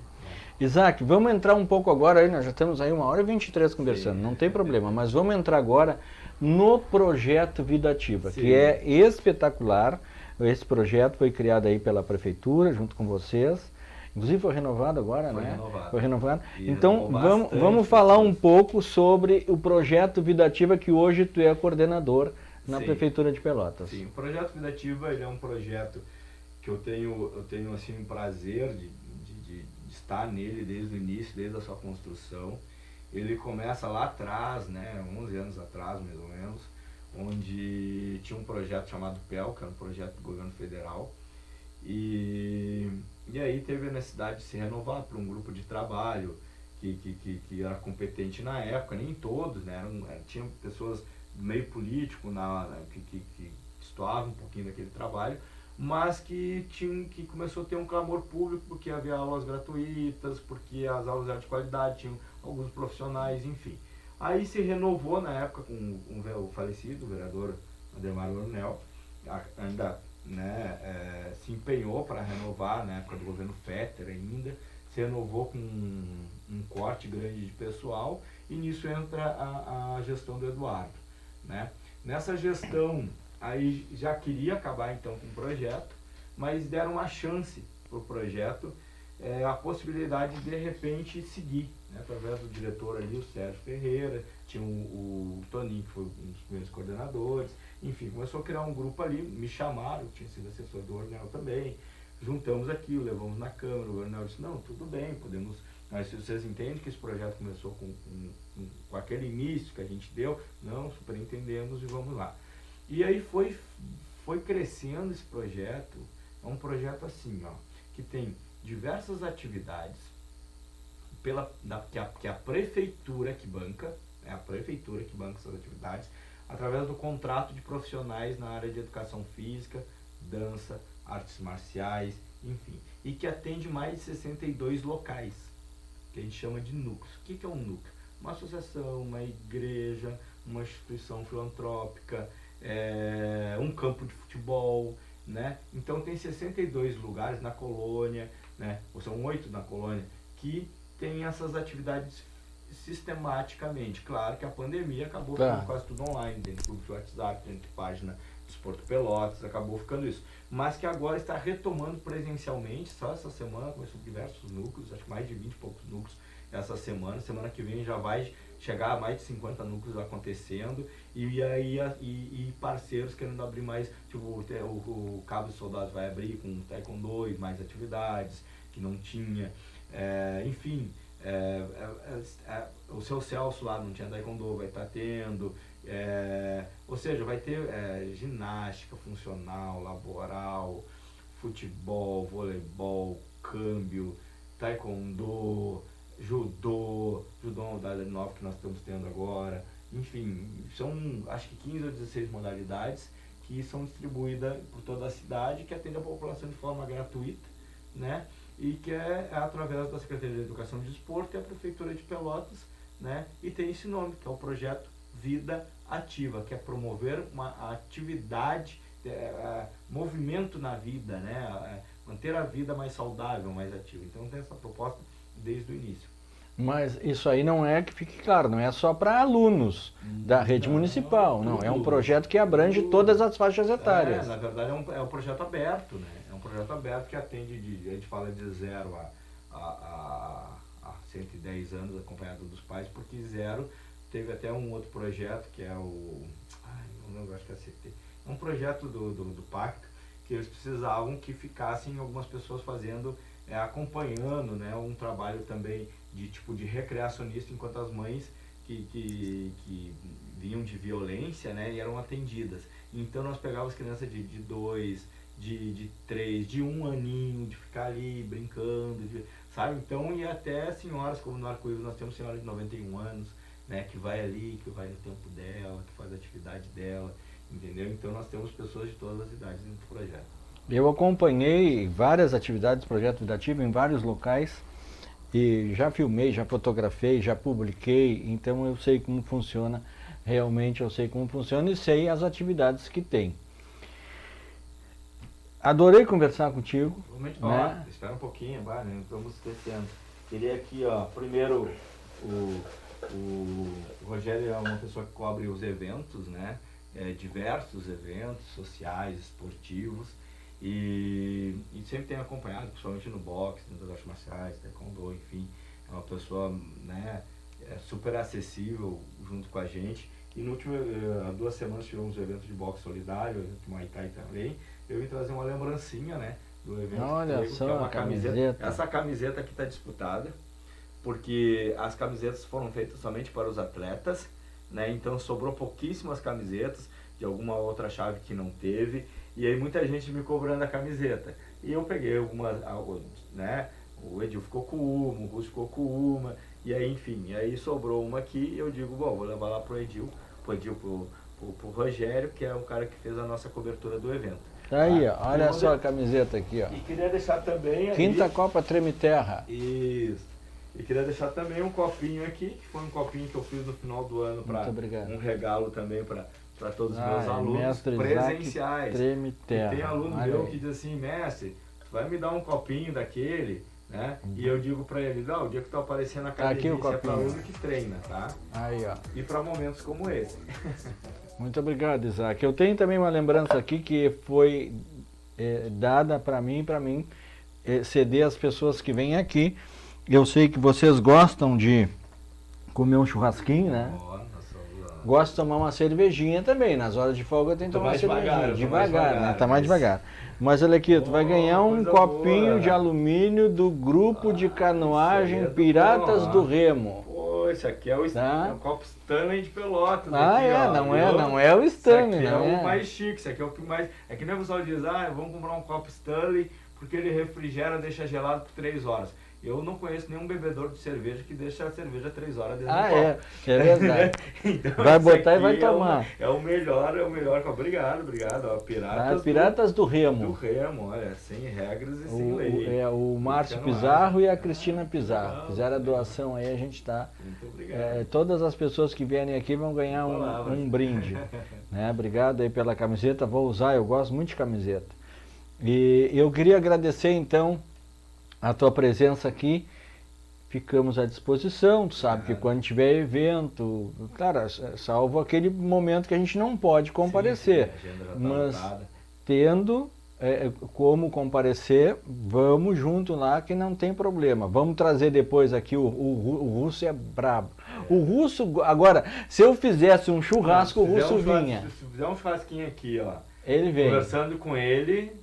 Ele vem. Tranquilo, vem, né? Mas ele vai vir aqui. Teve até uma piada agora, uma piada do evento, a gente sabe que todo mundo que faz um evento, que enfim, que às vezes está na mídia, por alguma atividade, seja lá qual for, sempre tem uma flauta, né? Aí teve uma flauta do evento, coisa e tal, daí eu disse, não, já que deu uma flauta, vamos fazer um churrasco, então para nós não tem problema. Sim. Já tá lá eu vi ontem o vídeo. Eu até mexi, enquanto tu fala, a barriga cresce, tá tudo verdade. certo. Não, isso aí é assim mesmo, não pode deixar de fazer. O evento foi maravilhoso, eu acompanhei vários anos na praia, também teve, lá eu acho que eu acompanhei 2 anos, aí depois entrou a pandemia, né? Também filmei o último lá, eu coloquei ao vivo o último que teve na praia. Sim.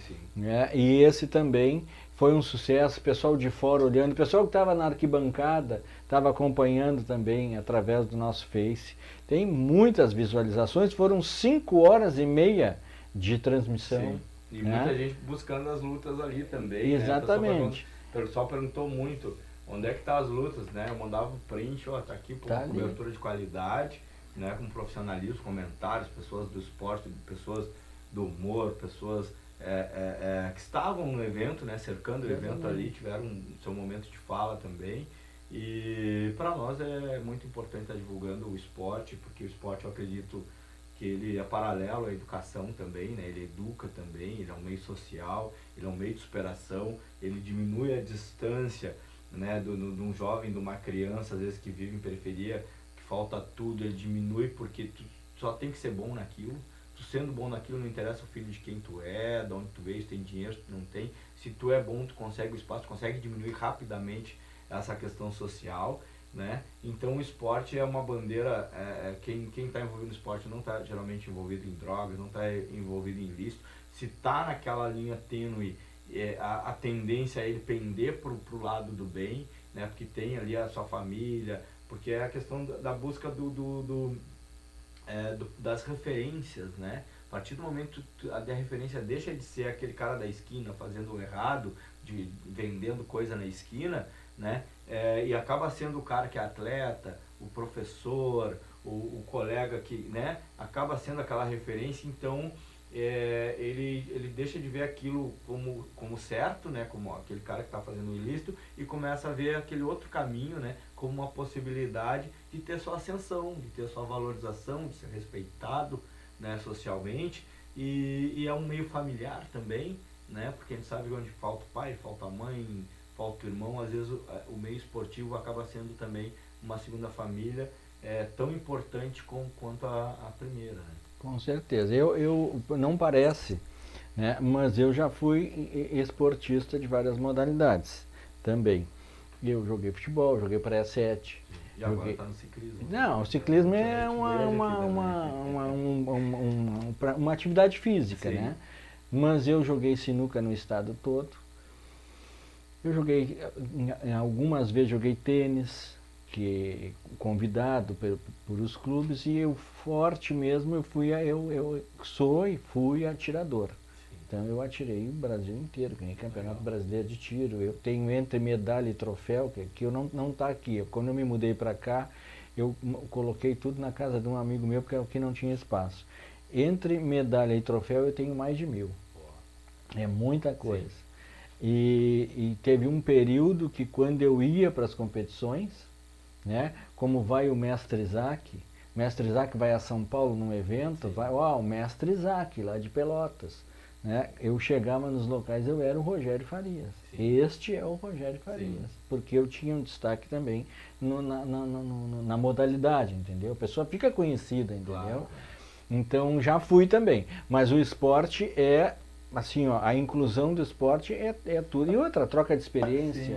Inclusive agora de 20 a 24 de setembro, de abril agora, nós estamos indo com 6 alunos do projeto Vidativo, a Bahia, Salvador, lutar o Campeonato Brasileiro de Taekwondo, com tudo patrocínio, tudo viabilizado pela prefeitura, enfim, né, tudo pela Secretaria de Educação e Desporto. Nós vamos com 100% das despesas pagas, né, porque são crianças da rede municipal, são crianças que fazem parte do projeto Vida Ativa, são crianças também que fazem parte da questão do bairro, que tem um olhar do Pacto Pelotas pela Paz e que vão trazer posteriormente exemplos, né?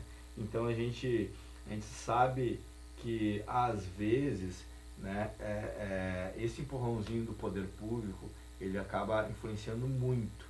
É claro que a gente queria ter muito mais, óbvio que a gente quer ter muito mais e vamos lutar para isso aí, para que isso aconteça. A minha parte eu faço. Claro. Eu sempre digo para eles, vamos treinar como se fosse um mundial todo mês. E aí vamos correr atrás, vamos fazer um projeto, vamos encaminhar, vamos pedir, vamos, né, torcer que dê tudo certo. Vocês fazem a parte de vocês, eu vou fazer a minha. E a gente tem tido bastante sim pela idoneidade do trabalho também. E eu fico muito feliz e eu não me omito. Não sei até quando eu vou conseguir fazer. Claro. Né? A gente sabe que a vida acaba levando para outros caminhos, né? Mas enquanto eu tiver força, enquanto eu tiver, né, se eu tiver que virar madrugada, fazendo o terceiro ou quarto turno, a gente vai fazer para poder estar trazendo esses exemplos aí. Que bom que a prefeitura está investindo, né? Porque isso aí é uma queixa e um pedido de muito atleta também, né? Sim, porque é muito difícil o atleta de qualquer modalidade conseguir fazer uma viagem para uma competição.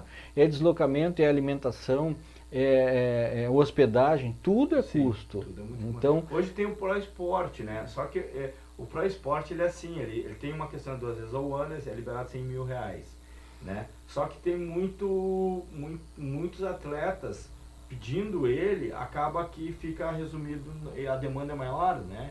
Então, mas é uma parte que eu acho que os atletas têm que aprender a concorrer e a solicitar, a buscar um tempo prévio, né? Por exemplo, agora se você se informar, lá em junho, daqui a pouco tem um edital para uma competição em setembro.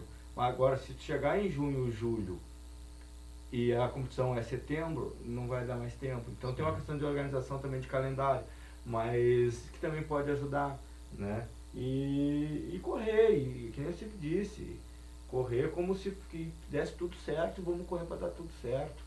o que eu penso na parte do esporte, que eu penso um pouco diferente, vai tudo para o mesmo caminho. Eu acho que tinha que ter seletivas em todas as modalidades. Por quê? Vamos fazer uma seletiva das escolas. Atletas do taekwondo, eu estou citando um exemplo, das escolas. Então, vamos fazer uma competição interescolar. Sim. Então, nós vamos tirar daquele ali, nós vamos tirar 10 atletas, nós vamos tirar 6 atletas. Então, os 6 melhores, aí ele vai... Porque, bom, se eu não entrei nessa vaga, eu não posso ir. Então, eu quero entrar nessa vaga. Como é uma seletiva para qualquer coisa, né? Aí sim, bom, tu entrou, tu vai lá competir. Entendeu? Eu, se fosse gestor de prefeitura hoje, eu tentaria fazer isso, né? É bastante fácil fazer isso aí nos jogos, nos esportes mais coletivos, né? Sim. Se trata de times, coisa e tal. Nos individuais a demanda é muito grande, é gigantesca mesmo, assim. Eu sei porque quando a gente trabalha na parte do esporte vende tudo, né?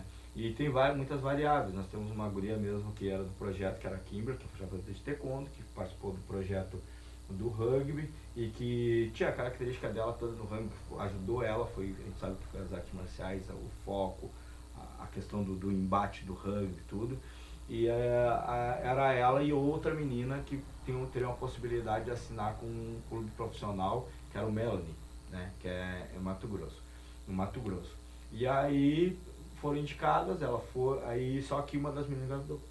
Então tem esse problema às vezes, entendeu? Também.